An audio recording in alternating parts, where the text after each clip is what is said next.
ఎక్కడున్నావని దేవుడు ప్రశ్నించినప్పుడు వారు పలకలేదు. మిట్ట మధ్యాహ్నం కాల సమయంలో పగలు మిట్ట మధ్యాహ్నం ఏదైనా వనరులో అవ్వ ఆదాములు చెట్ల కింద దాక్కొని దేవుడు పిలిచేటప్పుడు వెలుగులో దేవుడు పిలుస్తుండగా అవ్వ ఆదాములు మిట్ట మధ్యాహ్నం పగలు చెట్ల కింద చీకట్లో దాక్కున్నారు. అయితే రెండవ ఆదామైన మన రక్షకుడైన యేసుక్రీస్తు అర్ధరాత్రి వేళ అంటే భయంకరమైనటువంటి ఆ శిలువ శ్రమ చీకటిని కన్ను ఉండగా అర్ధరాత్రి వేళలో ఏ విధంగా చీకటి ఉన్నో ఆ రీతిగా ఆ ప్రభు ఆ శ్రమలో ప్రభు అయిన తండ్రి అయిన దేవుణ్ణి ఆ చీకట్లో మానవ జాతిని రక్షించడానికి రక్తాన్ని కాలుస్తూ వెతుకుతున్నాడు. ఆ చీకట్లో తండ్రి అయిన దేవుణ్ణి వెతుకుతున్నాడు. ఆది మానవుడు పట్ట పగలు ప్రభువు పిలిచినప్పుడు దేవుడు పిలిచినప్పుడు వెలుగులో దాచిపెట్టుకుని ఉంటే చీకట్లో, ఇప్పుడు చీకటి కలిగినటువంటి సమయంలో రెండవ ఆదామైన యేసుక్రీస్తు మన రక్షకుడు తండ్రి అయిన దేవుని వెలుగును వెతుకుతున్నాడు. హల్లెలూయా. దేవునికి స్తోత్రం.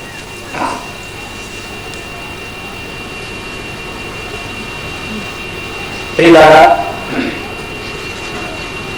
ఆయన తన ప్రశస్తమైన శిలువ రక్తం ద్వారా గాయపరచబడినటువంటి తన ప్రజలకు అంటే పళ్ళు ఏదేను వనములో అవ్వ ఆదాములు పడుతున్నప్పుడు మానవుని యొక్క హృదయం పాపం అనే కుష్ఠరోగంతో జరగబడదు కనుక యెహెజ్కేలు గ్రంథము 36వ అధ్యాయం 26వ వచనం ప్రకారం తండ్రి మనుషుని యొక్క హృదయాన్ని చూచి ఈ విధంగా వాగ్దానం చేశాడు. ఏమి వాగ్దానం చేశాడు? కఠినపరచబడిన మీ రాతి హృదయములను మార్చివేసి మాంసపు గుండెను పొదిగించదను. కఠినపరచబడిన మీ రాతి గుండెను తీసివేసి మాంసపు గుండెను పొదిగించదను. అందులో నా ఆత్మనుంచదను. మిమ్ములను నా ఆత్మను అనుసరించి జీవించు వారిగా మిమ్మల్ని చేసేదను. నా కట్టడలను నా విధులను అనుసరించి నడుచు వారిగా మిమ్మల్ని చేసేదను అని ప్రభువు దేవుడు వాగ్దానం చేసినాడు గనక మానవుని యొక్క కఠినపరచబడిన రాతి లాంటి గుండెను మార్పు చేసి మాంసపు గుండెను పొదిగించేటప్పుడు దేవుడి పరమ వైద్యుడు గనక ఆయన ఆపరేషన్ చేసేటప్పుడు రక్తము అవసరమైనది గనక ఆ రక్తము ఆ మనుషుని యొక్క రక్తము దేవుని యొక్క స్వరూపమే కనుక ఆ రక్తము దేవుని రక్తమే కనుక ఆ ప్రభువు కుమారునిగా ఈ లోకంలో జన్మించి ఆ ప్రభువు పరమ వైద్యుడై మానవుని యొక్క హృదయమునకు గాయపరచబడిన సాతానుడు గాయపరిచిన ఆ గాయములకు కట్టుకట్టున్నాడు. ద్రాక్షారసమును నూనెను పోసి కట్టు కట్టాను. ద్రాక్షారసమును నూనెను పోసి కట్టు కట్టాను. ప్రభు శిలువ రక్తముతో ఆ గాయాలు కట్టు పరిశుద్ధాత్మ నూనె పరిశుద్ధాత్మకు సాదృశ్యమైనది. ఈ నూనె పరిశుద్ధాత్మతో నింపుతూ కట్టుకడుతున్నాడు. ఇప్పుడు మానవుడు ఇప్పుడు చంద్రుని యొక్క వెన్నెల సూర్యుని వలె ప్రకాశించను. తండ్రి అయిన దేవునికి పాపములో ఉన్న మనుషునికి చంద్రుని వెన్నెల సూర్యుని వలె ఏ విధంగా ప్రకాశించను ఆ రీతిగా మనుషుని యొక్క తెగిపోయి ఉన్న పాపపు సంబంధం వలన తండ్రితో తెగిపోయిన సంబంధము మరలా చంద్రుని వెన్నెల సూర్యుని ప్రకాశించినట్లుగా మరలా దేవునితో సహవాసము ఏర్పడేను. హల్లెలూయా.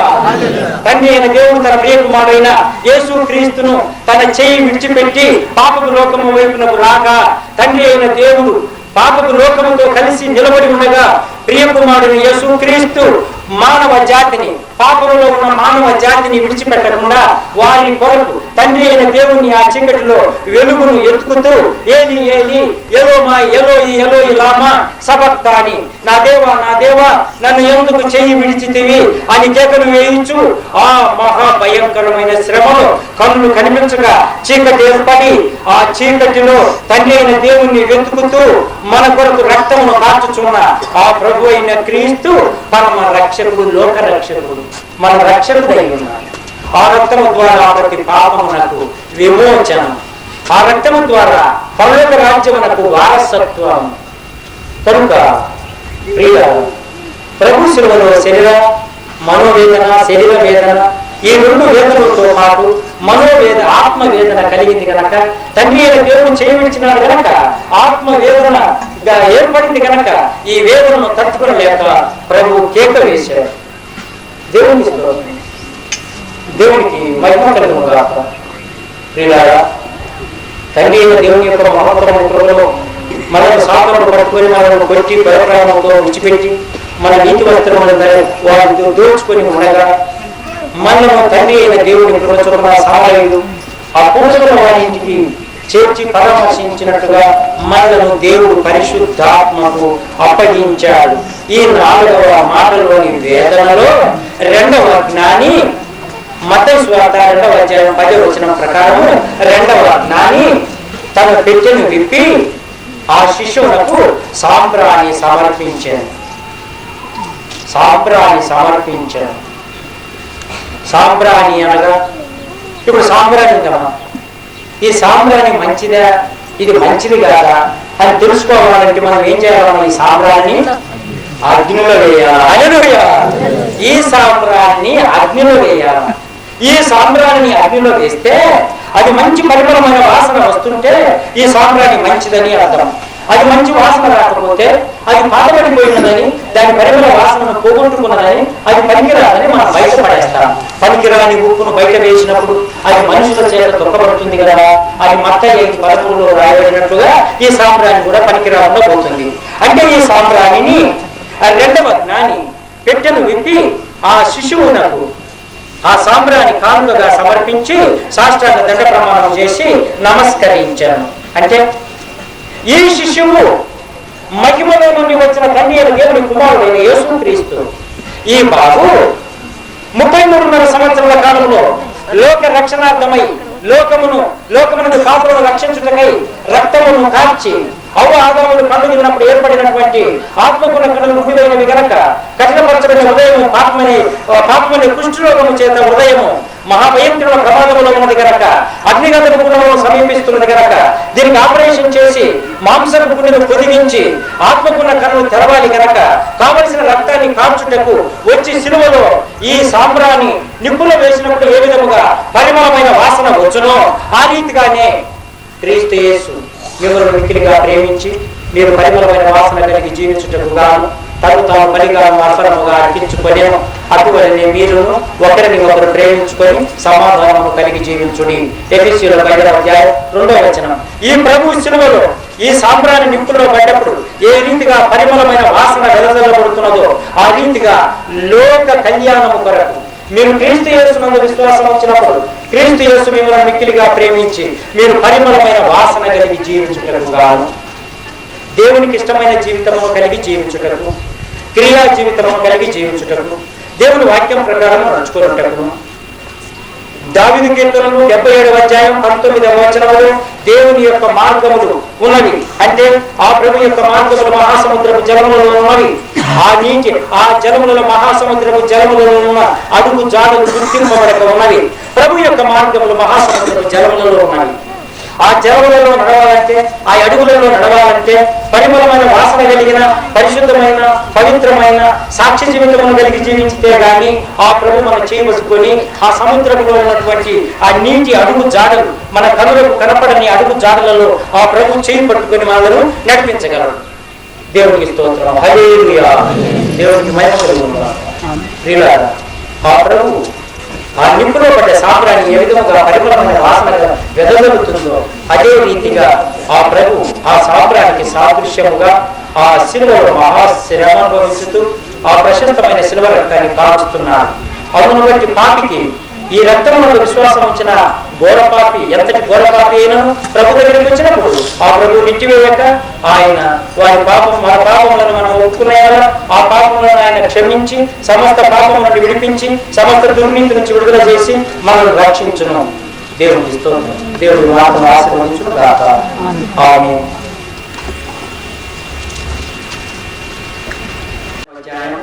28వ వచనాన్ని పలికినాడు.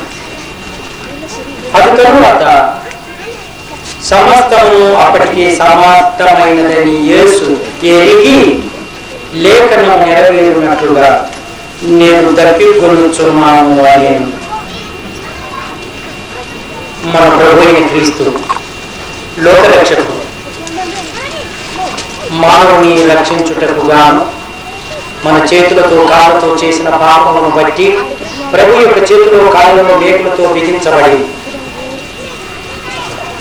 మహాశ్రమ అనుభవించుతూ రక్తమును కాచుచున్న ప్రభు అయిన క్రీస్తు లోకరక్షకుడు, మన రక్షకుడు. ఈ 5వ మాట దగ్గరికి వచ్చినప్పుడు లేఖనములు నెరవేర్చబడుతున్నవి, సమాప్తమవుతున్నవి లేఖనములు అని యేసు తిరిగి తన నాలుక దౌడను అంటుకొని ఉన్నాడు. అంటే నీరు దాహం వేస్తూ నాలుక లోపలికి లాక్కొని పోతున్నది.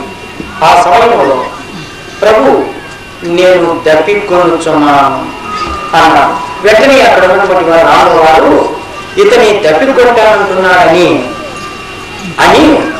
అంటున్నాడు కదా అని అక్కడ చిలకలతో నింపబడి ఉన్నటువంటి ఒక పాత్ర ఉన్నది. చేదు నీరు ఉన్నది. చేదు నీరు దాన్ని హిస్సోపు పుడకతో ఒక పుల్లతో దాన్ని తగిలించి ఆ ప్రభు యొక్క నోటికి అందించారు. అందించినప్పుడు ప్రభు అది చేదు అని గుర్తెరిగి అది మత్తు పదార్థం.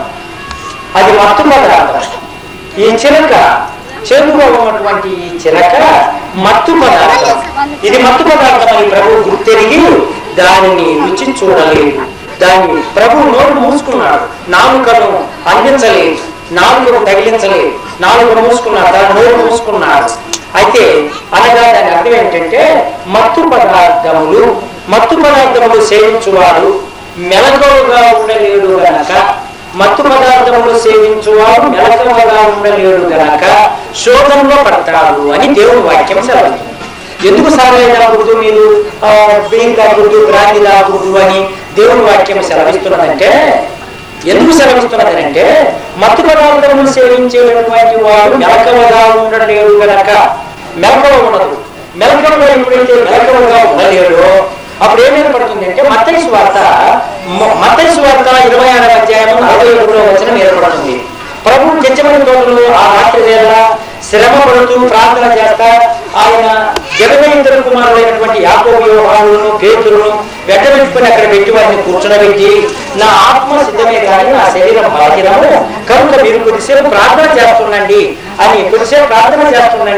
అని వారిని ప్రతిలాడుకొని వారిని అక్కడ కూర్చోబెట్టి ఆయన గెత్సేమనే తోటలో లోపలికి వెళ్ళి అక్కడ మోకరిని ప్రార్థన చేస్తూ ఉంటుండగా రేపు మధ్యాహ్న కాలం ముందు సిలువ వేస్తారు కనుక ఆ మధ్యాహ్న కాలము సిలువలో పడే శ్రమను గుర్తు చేసుకొని ప్రభు సిలువలో మనుషుని యొక్క శరీర ఆకారంలో ఉన్నాడు గనక, మనుషుని యొక్క శరీరంతో ఉన్నాడు గనక ఆ బాధను గుర్తు చేసుకున్నప్పుడు సహించలేక బాధపడుతూ మళ్ళీ లేచి అక్కడికి వచ్చి వీళ్ళ దగ్గరికి శిష్యుల దగ్గరికి వచ్చి పేతురు, యాకోబు, యోహానులారా నా ఆత్మ సిద్ధమే కానీ నా శరీరం బలహీనమై ఉన్నది. మీరు కొద్దిసేపు ప్రార్థన చేయమని మిమ్మల్ని నేను అడుగుచుండగా మీరు నిద్రించుచున్నారే. మీరు శోధనలో పడకుండా మెలకువగా ఉండి ప్రార్థన చేయండి అన్నారు. అంటే మీరు నిద్రపోతున్నారు గనక శోధనలో పడతారు. అంటే తాగేవాడు మెలకువగా ఉండడు గనక శోధనలో పడతాడు, సాతాను పట్టుకుంటుంది అని అర్థం. మీరు శోధనలో పడకుండా మెలకువగా ఉండి ప్రార్థన చేయండి అంటే మీరు మెలకువగా ఉండి ప్రార్థన చేస్తే శోధనలో పడరు అని అర్థం. మనం ఏం చేస్తాము, శోధనలో పడ్డ తర్వాత అంటే మెలకువ లేకుండా శోధనలో పడ్డ తర్వాత అప్పుడు మనం ప్రార్థన చేయడానికి మొదలు పెడుతుంటాం. అది మన మానవుని యొక్క సహజమైనటువంటి స్వభావం. ఇది రక్తం ద్వారా కడగబడినప్పుడు ఈ స్వభావం మార్పు చెంది ప్రభు స్వభావం రావాలి. ప్రభు స్వభావం రావాలంటే శోధనలో పడకుండా మెలకువగా ఉండి ప్రార్థన చేయాలి. ఆ చేతులు నోటికి అందించారు. యెషయా గ్రంథం 44వ అధ్యాయం 3-4 వచనాల ప్రకారం నీళ్లు లేక ఎండి ఉన్న భూముల మీద జల ప్రవాహములను కుమ్మరించదను. నీళ్లు లేక ఎండి ఉన్న భూముల మీద జల ప్రవాహములను కుమ్మరించదను. నీ సంతతి మీద నా ఆత్మను కుమ్మరించదను. నీకు పుట్టిన వారిని నేను ఆశీర్వదించదను. ఎండిపోయి ఉండి పగులు వారి ఉన్నటువంటి ఎండిపోయిన భూముల మీద జల ప్రవాహములను కుమ్మరించదను. ఆకాశం నుండి సింహద్వారములు తెరవబడి భూమికి కావలసినంత వర్షాన్ని కురిపించ శక్తి కలిగినటువంటి వారిని కురిపించగలను. నీకు పుట్టిన వారిని నేను ఆశీర్వదించదను. నీ సంతతి మీద నా ఆత్మను కుమ్మరించదను. నీ సంతతి మీద నా ఆత్మను కుమ్మరించుతాను. తండ్రి అయిన దేవుని యొక్క కృపలో భూమి మీద 6 సముద్రాలు ఉన్నాయి, 5 భూభాగాలు ఉన్నాయి, 6 నీటి భాగాలు, 6 సముద్రాలు ఉన్నాయి. భూమి కింద నీళ్లు ఉన్నాయి, భూమి మీద నీళ్లు ఉన్నాయి. ఆకాశంలో సముద్రములు ఉన్నాయి. ఆకాశంలో సముద్రాలు ఎక్కడి నుంచి వచ్చినాయి అబ్బా అని మనం నిన్న తలచినట్లయితే యోబు గ్రంథము 38వ అధ్యాయం 38వ వచనములో రాయబడి ఉన్నది. ఆకాశములోని కలశములను నీవు ఆజ్ఞయించినప్పుడు దేవదూతలు వచ్చి ఆ కలశముల తూములు తెరిచినప్పుడు అక్కడి నుండి సముద్ర ప్రవాహముల వల్ల నీరు ప్రవహించును కదా, ఆ కలశములలో నుండి నీవు భూమి మీదకి నీరుస్తున్నావు కదా అని యోబు గ్రంథము 38వ అధ్యాయం 38వ వచనములో రాయబడినది. అంటే ఆకాశంలో నీళ్లున్నాయి, భూమి మీద నీళ్లున్నాయి, భూమి కింద నీళ్లున్నాయి. తప్పిపోయిన వాళ్ళారా నా యొద్దకు రండి, నేను మీకు దాహమును తీర్చుకుని నా దగ్గర నీరున్నది. రూకలు లేకయే పైసలు ఇవ్వకుండానే, డబ్బు చెల్లించకుండానే మీ దాహమును తీర్చుకోండి. యెషయా గ్రంథం 55వ అధ్యాయం 1వ వచనం. అమ్మా, నీవు దాహం వేసిన ఎడల నీవు అటు ఇటు పోకూడదు. నా పొలములో బావులున్నవి, ఆ బావులలోని నీరు చేసేవారు సేవకులు ఉన్నారు. అక్కడ కుండలున్నవి, ఆ బావిలోని నీరు చేది కుండలతో నిండుగా నింపి పెడతారు. నీవు దాహం వేసినప్పుడు నా పొలంలో పనిచేసేవారు ఆ కుండలలో నీళ్లు తాగుతారు కనుక నీవు పరిగెడుకుంటున్నప్పటికీ నీవు కూడా ఆ కుండల దగ్గరికే వెళ్ళి ఆ నీరు నా సేవకులు తోడిపోసినటువంటి ఆ కుండలలో ఉన్న నీళ్లు నీవు త్రాగు అని బోయజు రూతుతో సెలవిచ్చాను. రూతుతో మాట్లాడినటువంటి మాటలు బోయజు ప్రభు అయిన క్రీస్తుకు సాదృశ్యము, రూతు వెలుగుమార్తెకు సాదృశ్యమైనది. రూతు మనమే, మన ఆత్మ వెలుగుమార్తె ఉండగా రూతు మన వెలుగుమార్తె, మన ఆత్మ బోయజు ప్రభు అయిన క్రీస్తుకు సాదృశ్యమై ఉన్నాడు. ఆయన పొలములో పరిగెడుకుంటుండగా రూతు గ్రంథం 2వ అధ్యాయంలో, అమ్మా నీవు దాహం వేసినప్పుడు నా పొలములో బావులున్నవి, ఆ బావులలో నీరు చేది పోసేటటువంటి కుండలలో పోసే సేవకులు ఉన్నారు. అంటే పరిశుద్ధ గ్రంథం నా పొలం, దాని ఆత్మీయమైన అర్థం పరిశుద్ధ గ్రంథం నా పొలం. ఈ పొలములో నీరున్నది, బావులు ఉన్నాయి, ఆత్మీయ జలములు ఊరుతున్నాయి. దుప్పి నీటి వాగుల కొరకు ఆశపడినట్లు అన్నది వాక్యం. అంటే ఏమనర్థమా? దుప్పి నీటి వాగుల కొరకు ఆశపడినట్లుగా ప్రభువా యెహోవా నా ప్రాణము నీ కొరకు తృష్ణగొనుచున్నది. అంటే నా ప్రాణము నీ కొరకు దాహమేయుచున్నది, తృష్ణగొనుచున్నది. దుప్పి నీటి వాగుల కొరకు ఆశపడినట్లు, అంటే దుప్పి నీటి వాగుల కొరకు ఆశపడినట్లు అంటే అర్థమేంటి? అడవిలో ఉండేటటువంటి దుప్పి ఎక్కడైనా నీళ్లు నిలబడి ఉంటే గిన తాగదు. హల్లెలూయా! నీళ్లు నిలబడి ఉంటే గిన నిలబడి ఉన్న నీళ్ళ దగ్గరికి వచ్చి దుప్పి ఆ నీళ్లను తాగదు. దానికి దాహం వేసినా, దానికైనా నాలుగు లోపలికి లాక్కునిపోయినా, దౌడను అనుకుని పోతున్నా, ప్రాణం పోతున్నా, నా ప్రాణాన్ని రక్షించుకోవాలి కదా. కానీ నీళ్లు నిలబడి ఉన్న కుంటలు ఉంటాయి, చిన్న చిన్న మడుగులు ఉంటాయి.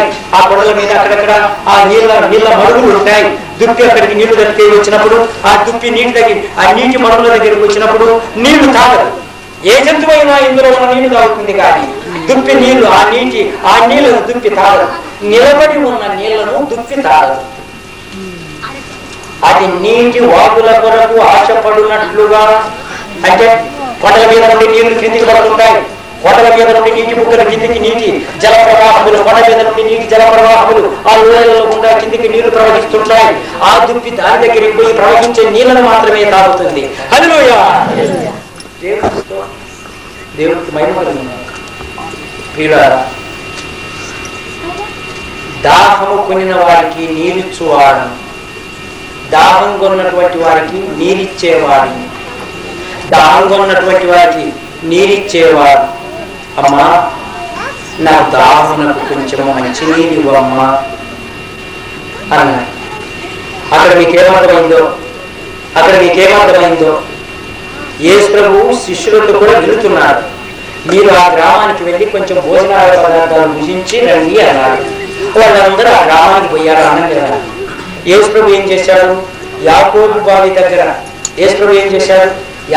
బావి దగ్గర ఊరి బయట యాకోబు బావి ఉన్నది.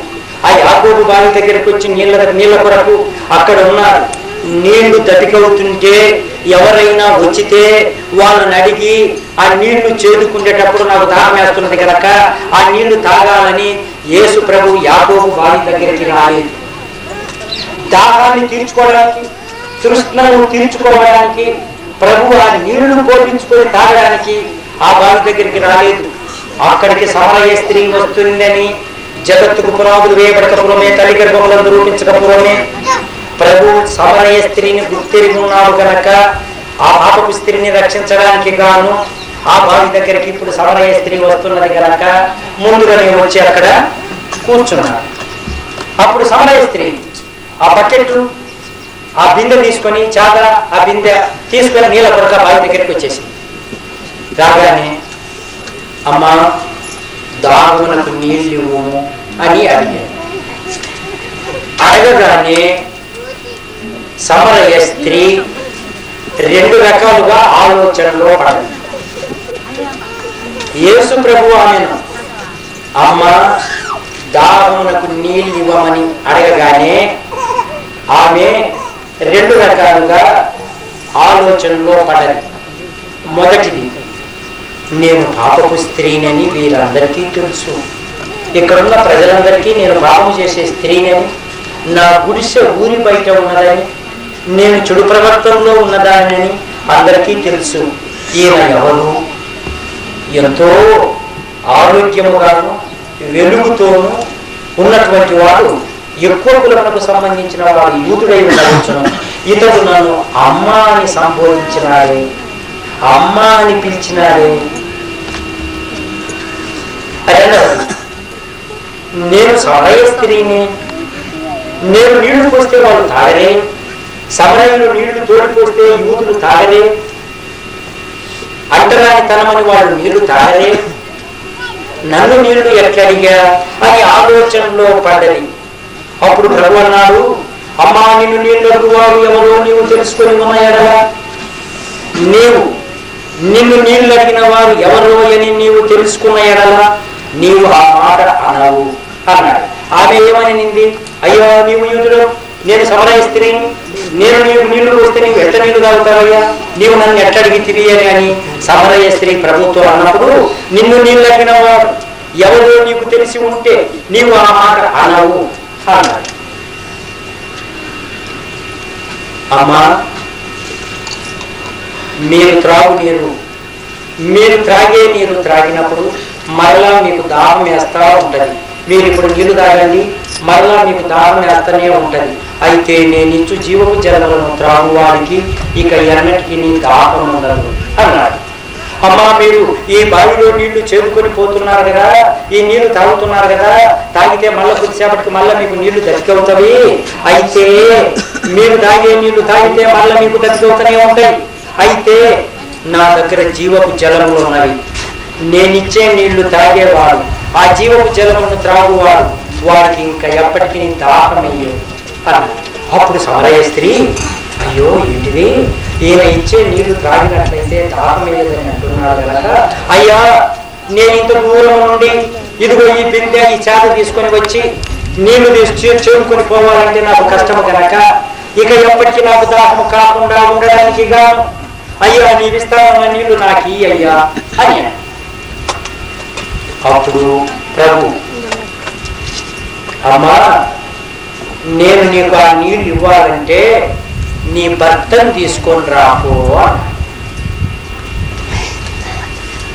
అప్పుడు సమరయ స్త్రీ పాపపు స్త్రీ గనక ఆమెకు భర్త లేడు, అయ్యా నాకు భర్త లేడని చెప్పారు.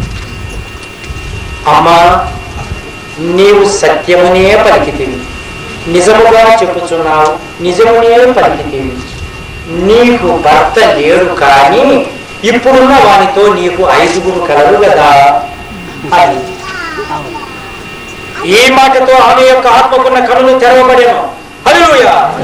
ఈ ప్రభు అయిన యేసుక్రీస్తు యొక్క మాట ఆ జీవపు వాక్కు ఆ పాపపు స్త్రీ యొక్క హృదయమును తెరవగా భయంకరమైన పాపము బయటికి నెట్టివేయబడగా ఆ వాక్యము జీవవాక్యము లోపలికి వెళ్ళి ప్రవేశించగా వెంటనే ఆమె అక్కడ బిందెను పెట్టి పరిగెత్తుకుంటా గ్రామంలోనికి వెళ్ళి, అయ్యా రండి రండి రండి, అయ్యా రండి, ఇదిగో నా జీవిత చరిత్రను బయలుపరిచిన వాడు మెస్సియా ఉండవచ్చును కదా, రండి రండి అని పిలవగా ఆ గ్రామ ప్రజలందరూ పరిగెత్తుకుంటూ మెస్సియా దగ్గరికి వచ్చి అప్పుడు ఆ ప్రభు వారితో మాట్లాడుచుండగా వారు ప్రభు మాటలు విన్న తరువాత, అయ్యా అంతకు పూర్వమేమో ఈ సమరయ స్త్రీ చెప్పిన మాటల ప్రకారము నీ దగ్గరికి మేము మెస్సియావా ఏమి అని మేము తలంచి వచ్చితిమి. ఇప్పుడైతే సమరయ స్త్రీ చెప్పిన మాటల ప్రకారము కాకుండా నీవు బోధించే బోధన మేము విన్నప్పుడు నీవు సృష్టికర్తమైన దేవుని కుమారుడైన లోకరక్షకుడివైన మెస్సియావని మేము నమ్ముచున్నాము అన్నారు. హల్లెలూయా, దేవునికి స్తోత్రం. మేము నమ్ముచున్నాము. నీ బోధన విని నీ మాటలను విన్నప్పుడు ఆమె చెప్పిన మాటల ప్రకారం కాకుండా నీ మాటలు విన్నందువలన నీవు దేవుని కుమారుడివి, దేవుడివని, మెస్సియావని, యేసు ప్రభువు అని మేము నమ్ముచున్నాము. ఉదయం తెరవబడింది. ఈ ప్రభువు జీవపు జలములను ఇచ్చువాడు, ఆకాశపు మేఘములలో కలుషములున్నది. యోగ 38:39 ప్రకారం ఆ కలుషములలో నుండి దేవుడు ఆజ్ఞ ఇవ్వగా అక్కడ ఆ దేవదూతలు వచ్చి సింహం ద్వారములు ఆ తూములు తెరిచినప్పుడు భూమి మీదకి వర్షము, మహోన్నతమైనటువంటి దేవుని కృపల వర్షమును కురిచినప్పుడు పగిలినటువంటి ఎండిపోయినటువంటి పగులు వారిన భూమిలను ఆకుపచ్చని రంగులో మరి జీవమును కలిగి పచ్చని గడ్డి మొలిచినప్పుడు అది జీవమునకు సాదృశ్యమైనది. ప్రభు యొక్క ప్రశస్తమైన శిలువ రక్తము ద్వారా మనం ప్రతి పాపము నుండి విమోచించబడి పరిశుద్ధపరచబడి నీతిమంతులుగా మార్చబడినప్పుడు ఎండిపోయి ఉన్న అరణ్యమును, అరణ్యమును ఎండిపోయినటువంటి అరణ్యమును, అడవిను అవి వికసించి పుష్పించను, అవి సంతసించను. యెషయా గ్రంథము 32వ అధ్యాయం 1వ వచనములో ఎండిపోయినటువంటి అరణ్యములు బహుగా సంతసించను అంటే దేవుని కృప వచ్చినప్పుడు ఎండిపోయి ఉన్నటువంటి అడవులు వర్షము కురవగానే పచ్చగా జీవజలముల ద్వారా వెంటనే పచ్చని ఆకులతో, పుష్పములతో, ఫలవృక్షములతో, పుష్పముల చేత విరాజిల్లుచున్నది.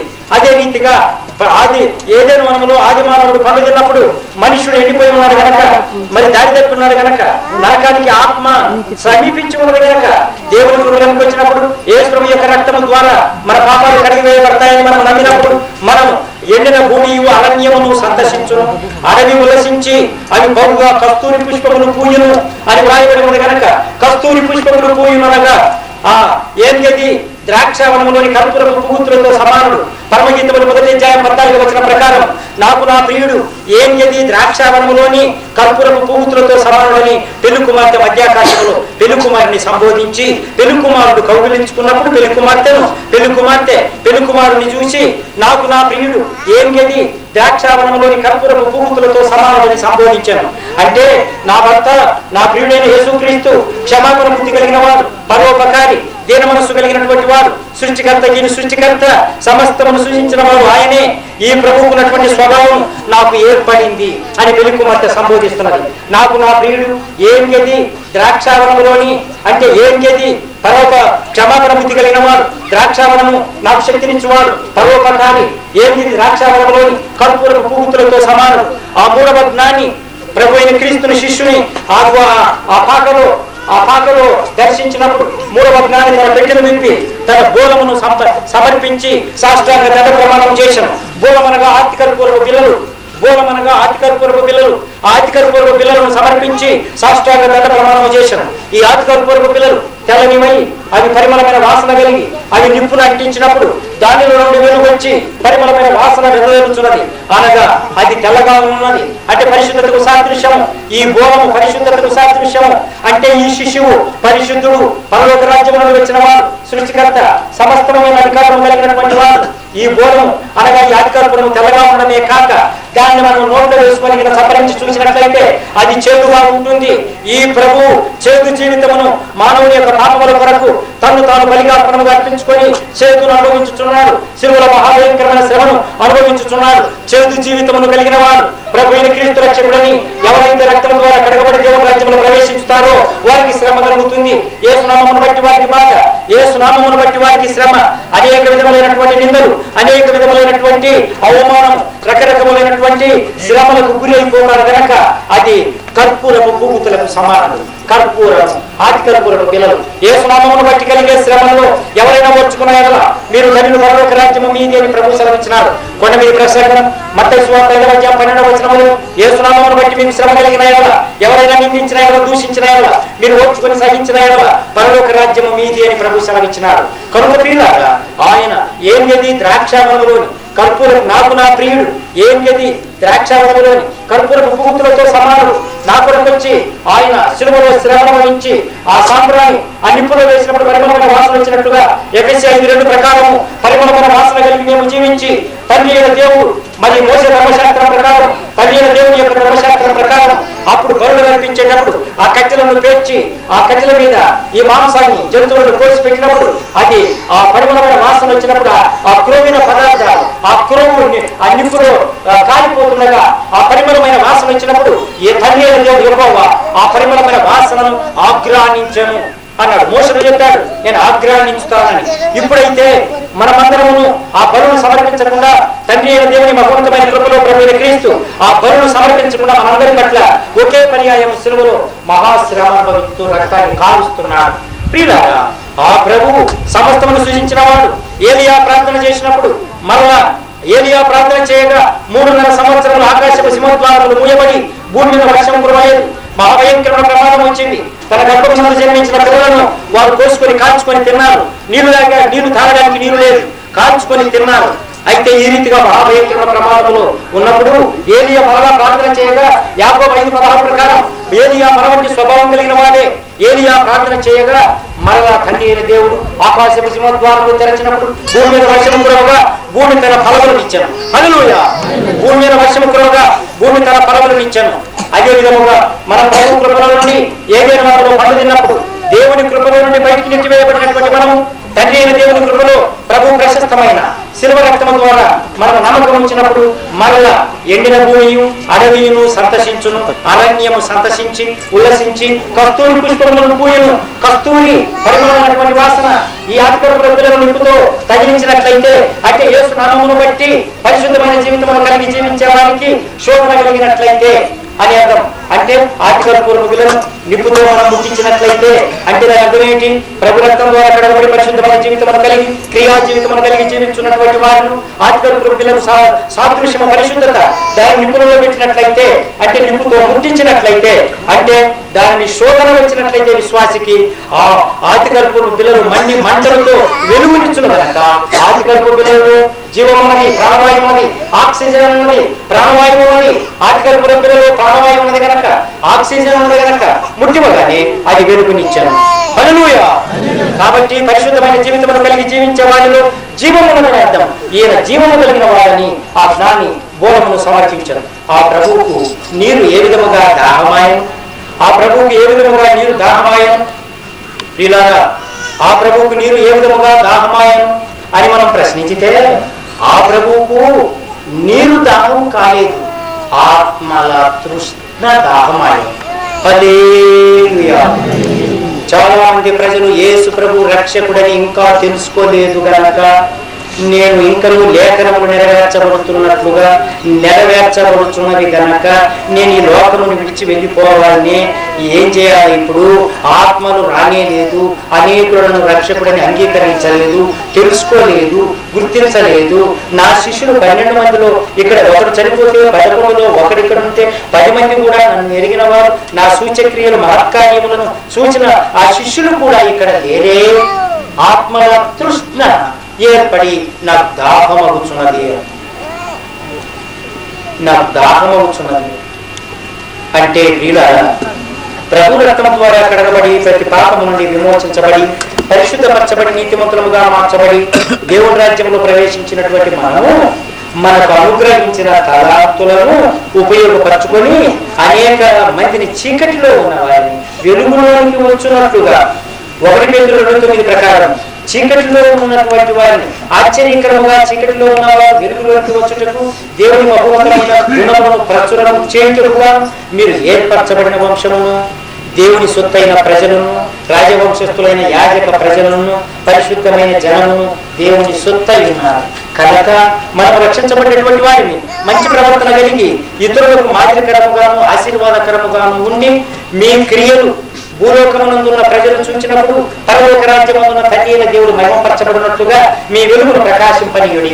మత్తయి 5:16 కొన్ని ప్రసంగంలో చెప్పాడు, మీ క్రియలు మంచివిగా ఉన్నప్పుడు ప్రజలు ఆ క్రియలను చూసి పరలోక రాజ్యమున్న తండ్రి అయిన దేవుడు మహిమపరచబడినప్పుడు మీ వెలుగు ప్రకాశిస్తుంది కనుక మీ వెలుగును ప్రకాశింపనీయుడి అన్నాడు. ఆ ప్రభువుకు దాహం ఇవ్వలేదు, దాహం కాలేదు. ఈ నీరు కాదు, ఆత్మల తృష్ట. అంటే చెడు ప్రవర్తనలో ఉన్న వారందరూ లేక సాతానుని వలలో బంధించబడిన వారు విడిపించబడాలి. దావీదు కీర్తనలు 37 ప్రకారం పక్షి వేటకాని ఉరి నుండి తప్పించుకున్నట్లుగా మన ప్రాణములు వేటకాని ఉరి నుండి తప్పించుకొని ఉన్నవి. భూమి ఆకాశములను సృజించిన ఆ దేవుని వలననే మనకు సహాయము కలుగుతున్నది. హల్లెలూయా, దేవునికి స్తోత్రం, దేవునికి మహిమ కలుగును గాక. ప్రియులారా, ఆ పక్షి ఏ విధముగా వేటకాని ఉరిలో పడ్డటువంటి పక్షి ఎట్లా తప్పించుకుంటారో ఆ రీతిగా మన ప్రాణములు దేవుని ఉచితమైన కృపను బట్టి ఆ ప్రభు ప్రశస్తమైన శిలువ రక్షణ ద్వారా మనం ప్రతి పాపం నుండి విమోచించబడి సాతాను వల్ల అగ్నిగంధపు గుణాలు తప్పించుకున్నది కనుక దేవునికి ఇష్టమైన రీతిలో జీవించి ఆయన దాహము ఆయనకు దప్పిక ఉన్నది కనుక ఆ దప్పికిని మనము తీర్చాలి అని అర్థం. మనం తీర్చాలి. ఆత్మలను సంపాదించడానికి మనం యేసు నామమును బట్టి యేసు క్రీస్తునందు విశ్వాసం ఉంచడం మాత్రమే కాక ఆయన పక్షమున శ్రమపడుటయు ఆయన పక్షమున మనకు అనుగ్రహించబడింది అన్నాడు. దేవునికి స్తోత్రం. ఈ దానం ప్రభు అయిన క్రీస్తు మనం ఆయన రాజ్యంలో చీకటిలో ఉన్న వారిని వెలుగులోనికి నడిపించి ఆయన రాజ్యంలో చేర్పించాలని ఆయన దానం అవుతున్నాడు. దేవునికి స్తోత్రం. దేవుడు ఈ వచనము ఈ మాటను ఆశీర్వదించును గాక. ఆమేన్.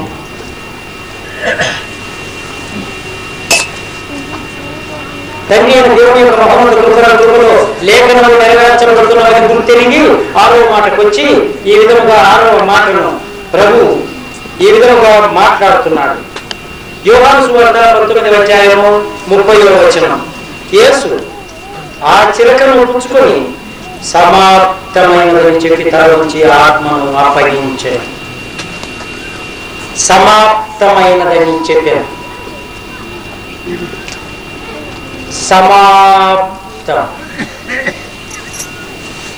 సమాప్తమని ప్రభు 6వ మాటను శిలువలో పలకగానే సొలొమోను రాజు కట్టించినటువంటి యెరూషలేము పట్టణమునందలి దేవాలయములో అతి పరిశుద్ధమైన కరుణాపీఠము దగ్గర ఉన్న తెర పై నుండి కిందికి 2గా చినిగాను. వెంటనే ఆ చినిగినటువంటి తెరలో నుండి పరిశుద్ధ స్థలంలో కూర్చున్నప్పుడు ఆ చినిగిన తెరలో నుండి అతి పరిశుద్ధ కరుణాపీఠములో ఆ కరుణాపీఠము దగ్గర ఉన్నటువంటి మందసము కనపడే. ఆ మందసము తండ్రి అయిన దేవుడు యెహోవా, ఆయన ప్రియ కుమారుడు యేసుక్రీస్తు, పరిశుద్ధాత్మ త్రియేక దేవుడు. హల్లెలూయా. తండ్రి అయిన దేవుడు కనిపించాను. అప్పటి వరకును మోషే ధర్మశాస్త్రం ప్రకారం ఎవరు కూడాను అతి పరిశుద్ధ కరుణాపీఠము దగ్గరికి వెళ్ళకూడదు. అక్కడ ఆ యెరూషలేము పట్టణము దేవాలయములో ఒక తెర అడ్డముగా ఉన్నది. పరిశుద్ధ స్థలము, అతి పరిశుద్ధ కరుణాపీఠము కనపడకుండా తెర అడ్డముగా ఉన్నది. తండ్రి అయిన దేవునికి మానవునికి పాపం అడ్డం వచ్చి ఈ తెర అడ్డమాయను. పాపమే ఈ తెర, అది అడ్డమై ఉన్నది కనుక మోసే ధర్మశాస్త్రము మనుషుని రక్షించలేక అంటే పరలోక రాజ్యానికి వెళ్ళడానికి చేత కాకపోయింది కనుక కృపాయుగమునకు ద్వారములు తెరవబడినవి. సమాప్తమని చెప్పగానే ఆ తెర మహాభూకంపము కలిగెను. భూమి ఎంతైన భూకంపము కలిగెను. అప్పుడు ఆ తెర 2గా చినిగాను. చూసిన వారందరికీ ఆ తెరలో నుండి మందసము కనిపించాను. అనగా ప్రియులారా, ఆ తెర ఉన్నంత కాలం పరలోక రాజ్యములందరి తండ్రి అయిన దేవునికి మానవ జాతికి పాపము ఈ తెర అడ్డమై ఉన్నది కనుక దేవుణ్ణి చూడడానికి వీల్లేదు. దేవుడితో మాట్లాడడానికి వీరు లేక నెట్టివేయబడి త్రోసివేయబడి ఉండేను. పాపంలో పడి ఉండేను. ప్రభు సమాప్తమైన అనగానే తెర చినిగింది కనుక ఈ చినిగిపోయిన తెర నిర్గమకాండ 32వ అధ్యాయంలో వచ్చిన ప్రకారము ఆ మోషే తండ్రి అయిన దేవుడితో మాట్లాడుతున్నప్పుడు, ప్రభువా ఇదిగో నిన్ను నేను చూడాలి ప్రభువా అని అడిగినప్పుడు మోషే నీకు తలపు ఎందుకు కలిగాను? నన్ను చూసిన వాడు ఎవరు కూడాను రక్తసాలలో మరణించిపోతాడు, నన్ను చూస్తానని నేను ఎందుకు తలపు కలిగాను అన్నాడు. లేదు ప్రభువా నేను చూస్తాను అని మోషే అడిగినప్పుడు, అలాగైతే ఇదిగో బండ ఉన్నది రండి ఇక్కడ అని ఆ బండ సందులో కూర్చో అని బండ సందులో మోషేను కూర్చోబెట్టి ఆయన చేయిని అడ్డగించి ఆయన వెళుతుండగా వెనక వైపున ఉన్నటువంటి వెన్నెముక మాత్రమే తలామని ప్రకాశించినప్పుడు మోషే చూడలేకపోయాను. మోషే దేవుని యొక్క వెలుగును ఎక్కడి నుండి చూశాను? బండ సందులో నుండి చూసిన గనక బండ సందు ప్రభు యేసుక్రీస్తు చించబడి విరగొట్టబడి నలగొట్టబడి నాగలితో దున్నబడినటువంటి శరీరం, నలగొట్టబడినటువంటి శరీరమునకు సాదృశ్యమై ఉన్నది. అంటే యేసు నేనే మార్గమును సత్యమును జీవమును, నా ద్వారా తప్ప ఎవడును తండ్రి యొద్దకు రాడు, కనుక ప్రభు ఆ బండ సందులో నుంచే దేవుని చూడగలిగినాడు. కనుక మోషే ప్రభు యొక్క ఆ తెర నలగొట్టబడి విరగొట్టబడిన శిలువ శరీరము ద్వారా ఆ తెర చినిగింది. కనుక ఆ చినిగిపోయిన తెర యేసు ప్రభు యొక్క ఆ నలగొట్టబడిన శరీరమునకు సాదృశ్యమై ఉండగా ఆ ప్రభు ద్వారా పరలోక రాజ్యమునందలి దేవుని యొక్క మందసము కనపడుతున్నది. అంటే కృపాయుగమునకు ద్వారములు తెరవబడ్డవి. కృపాయుగములకు ద్వారములు తెరవబడ్డవి. సమాప్తమైనదనగానే అనేకులకు తెరవక ప్రభు చేసే కార్యాలు సమాప్తమైనవి, ఇక ప్రభు చేసినవన్నీ అయిపోయినవి, ఇక జరగవు అని అనుకుంటారు. కాదు. ఆదికాండము 3వ అధ్యాయం 15వ వచనం ప్రకారము నీకును నీ సంతానానికి స్త్రీ సంతానానికి వైరమును కలుగజేస్తారని ఏ పేరు మనములు అపవాదములు కలుగుతున్నప్పుడు ఆ సర్పమునకును స్త్రీని శపించాడు. నీవు సంతానాన్ని కనేటప్పుడు ప్రసవ వేదనతో నీవు సంతానమును కలుగుగాక.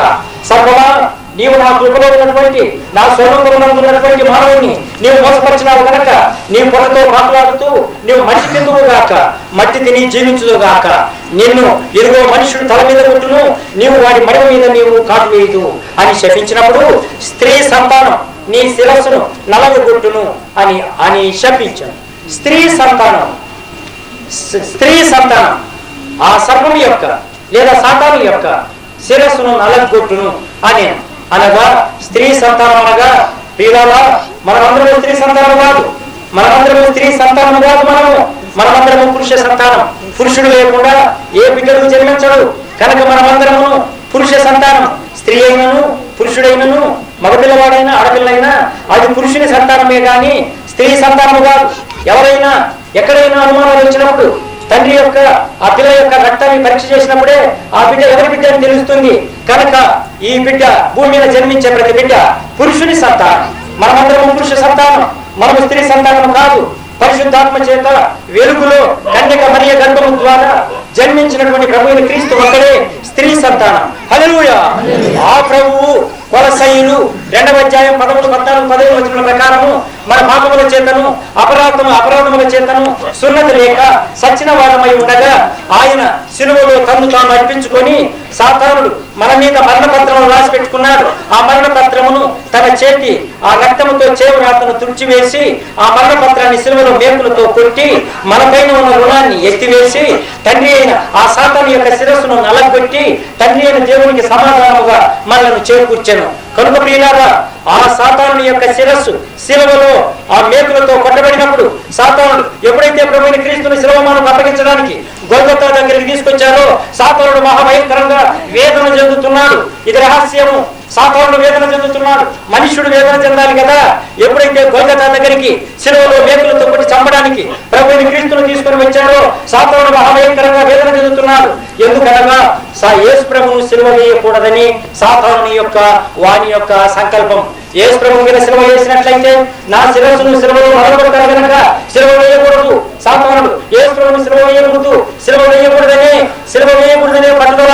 అయితే తండ్రి అయిన దేవుడే యేసు ప్రభువును మన పాపముల కొరకు శిలువడానికి అప్పగించినారు. కనుక ప్రియులారా ఆ ప్రభు శిలువలో శ్రమ పడుతున్నప్పుడు సాతానుడు మహాభయంకరంగా వేదన చెందుతున్నాడు. వారి శిరస్సులో నలగొట్టబడుతుంది.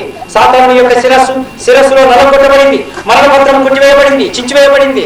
ఆ ప్రభు మనలను దేవునికి సమాధానముగాను ఆయన కుమారులను ఆయన దత్తపుత్రులుగాను మనలను ఆయనకు చేసి మనం సమాధానముగాను దేవునితో ప్రేమ కలిగి జీవించుటకు గాను సమాప్తమైనదని చెప్పగానే ఆ స్త్రీ యొక్క సంతానం నీ సంతానమును శిరస్సు మీద నలగొట్టునని చెప్పినటువంటి లేఖనం నెరవేర్చబడింది. సాతాను యొక్క శిరస్సు శిలువలో సమాప్తమైనదని చెప్పినప్పుడు నలగొట్టబడింది. హల్లెలూయా. అంటే సాతాను యొక్క శిరస్సు నలగొట్టబడింది కనుక యేసు ప్రభు రక్తం ద్వారా కలగబడిన వారికి శోధన కలిగిన ఇంకులు వచ్చినా ఇబ్బందులు వచ్చినా సాతాను ఏమి చేయలేడు. ఎందుకనగా సర్పం యొక్క శిరస్సు నలగొట్టబడింది. దాని తోకలోనే ప్రాణం ఉన్నది కనుక ఆ తోక కదిలించినప్పుడు చిన్నపిల్లలు భయపడతారు కనుక విశ్వాసములో ఎదరని వారు భయపడవలసిందే. శోధనకు ఎవరు కూడా భయపడవలసిన అవసరం లేదు. కనుక ప్రియులారా సమాప్తమైనదని చెప్పగానే సాతాను యొక్క శిరస్సు నలగొట్టబడి సాతాను మన మీద రాసి పెట్టుకున్న మరణపత్రము మేకులతో శిలువలో చించివేయబడి దాని మీద ఉన్న చేవరాతను రక్తముతో తుడిచివేసి మన అపరాధములను పాపములన్నిటిని తొలగించి దేవునికి బిడ్డలుగా ఆ ప్రభు మనలను మార్చాడు. కాబట్టి ప్రియులారా అంతేకాకుండా యాజక కర్మము ముగిసిపోయాను. అప్పటి వరకు యాజకులు ప్రభు యొక్క దేవాలయంలో ప్రవేశించి అహరోను మోషే తరపున అహరోను లోపలికి ప్రధాన యాజకుడు ప్రవేశించి మన తరపున బలులు, దహన బలులు, పాప పరిహార బలులు, దహన బలులు అర్పించాలి కనుక రక్తము ఆ దోషుల్లో పోసుకొని జంతువుల రక్తాన్ని అహరోను లోపలికి ఆ తెర లోపలికి వెళ్ళినప్పుడు అతని నడుముకు ఒక దారం పెట్టి ఉంటారు, కాళ్ళ గజ్జలు ఉంటాయి.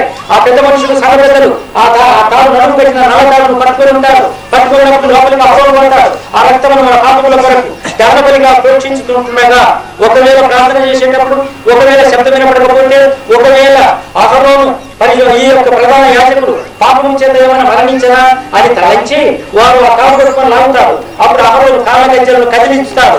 అప్పుడు బతుకున్నాడని మళ్ళీ వాళ్ళు ధైర్యంగా ఉంటారు. ఎవరైనా అపకారం చేతను, అపరాధముల చేత, అపవిత్రత చేత పరిశుద్ధాత్మ, పరిశుద్ధ అతి పరిశుద్ధ కరుణాపీఠములో ప్రవేశించిన వాడు లోపలికి వెళితే అక్కడనే మరణించిపోతాడు. అతన్ని తీసుకురావడానికి చేతగాను కనుక నడుముకు తాను బట్టి లాగిపడేస్తున్నారు. కనుక యాజకత్వము ముగిసిపోయింది. మనం చెల్లించవలసినటువంటి పాప పరిహారార్థం దహన బలులన్నీ నశించిపోయారు, అంటే అవన్నీ తొలగిపోయారు. ప్రభు అయిన క్రీస్తు మన పాప పరిహారార్థము దహన బలిగా ఒక్క పర్యాయమే శిలువలో తను తాను అర్పించుకున్నాడు. మోషే ఇదిగో గోపీ చంద్రము అచ్చగా మంచి ఎత్తరము గోపీ చంద్రమును కలిపినటువంటి ఇదిగో ఈ యొక్క దహన బలిని నాకు అర్పించు, ఆ పరిశుద్ధమైన పరిమళమైన వాసనను నేను ఆగ్రహించుతానని నిర్గమకాండంలో చెప్పినప్పుడు మోషే ఆ పదార్థములు తయారు చేసి ఆ దహన బలికి ఆ కట్టెల మీద వేసినప్పుడు అది పరిమళమైన వాసన రాగా తండ్రి అయిన దేవుడు యెహోవా ఆ పరిమళమైన వాసనను ఆగ్రహించాడు.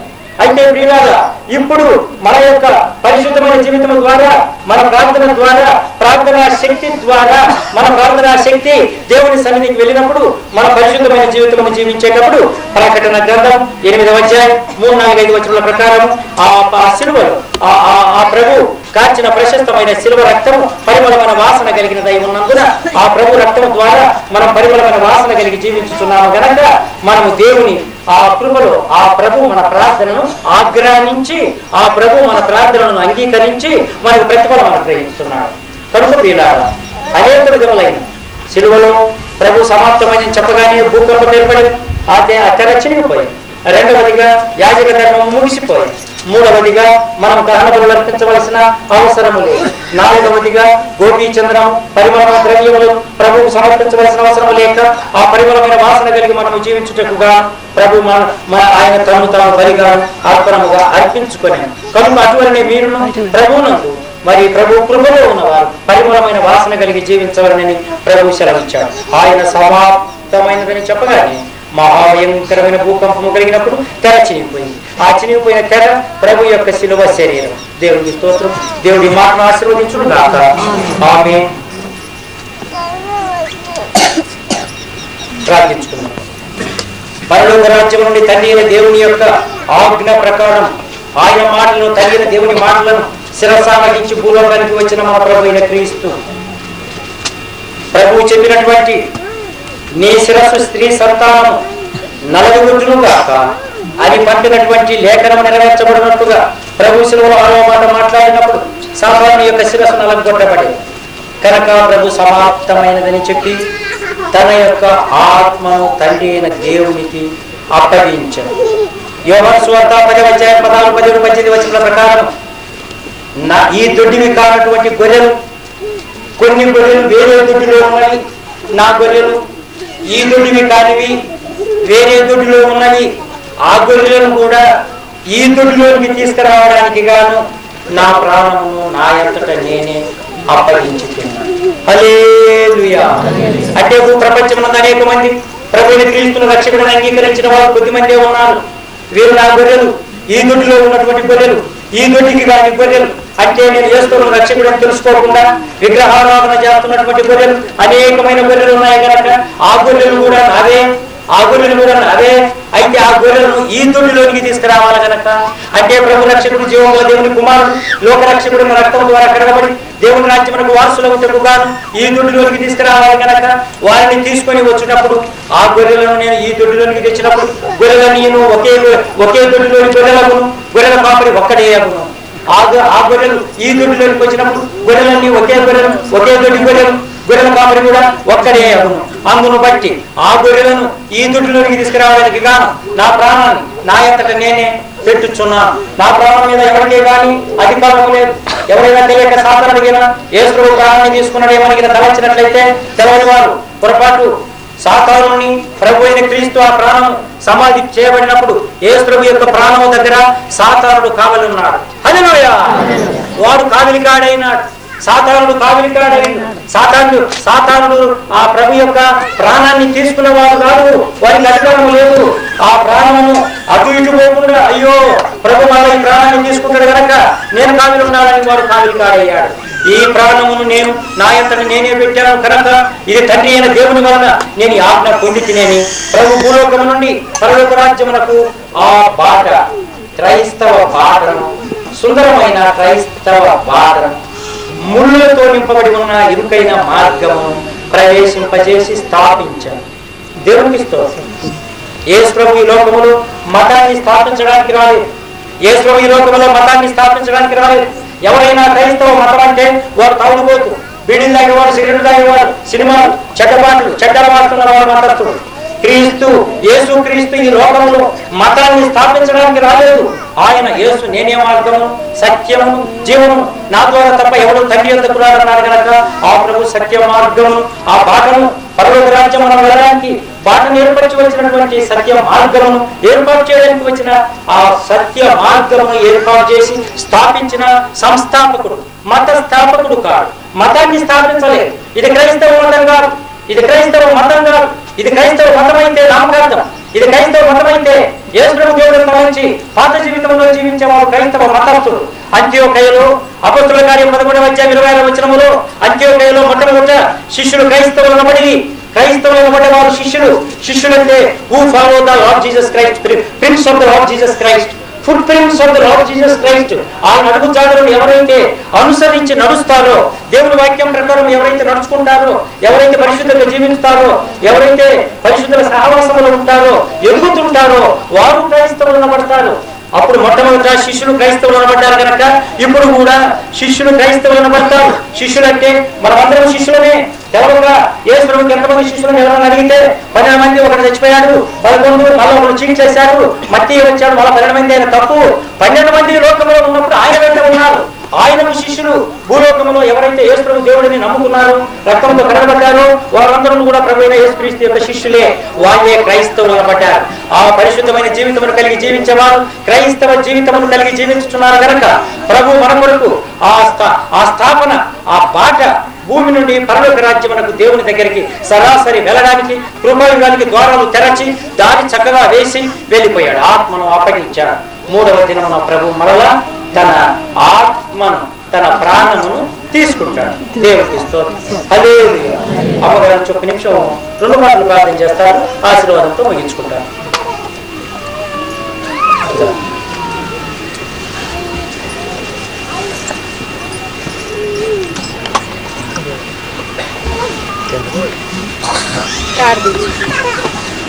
తండ్రి, దేవాలయనైన జీవుల తండ్రి, మహాపరిశుద్ధ మహాగణుడానికి వందనాలు స్తోత్రం చెల్లిస్తున్నాను.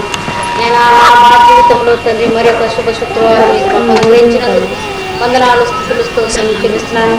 ఇగో తండ్రి ఉదయకాలం 11 గంటల నుంచి ఇగో ప్రభు మధ్యాహ్నం ఈ 3 గంటల వరకు ప్రభు నాయన మీ పరిశుద్ధాత్మ ద్వారా తండ్రి నీ దాసుని నిలబెట్టుకొని నాయన మీరు శ్రీలో పలికిన 7 మాటల పైన ధ్యానించుండగా తండ్రి మీరే మీకు శుద్ధాత్మతో నింపి మీ చిలువ చాటును మరుగుపరిచి మీరే మాట్లాడినాయని నమ్ముతూ వందనాలు స్తుతులు స్తోత్రం చెల్లిస్తున్నాను.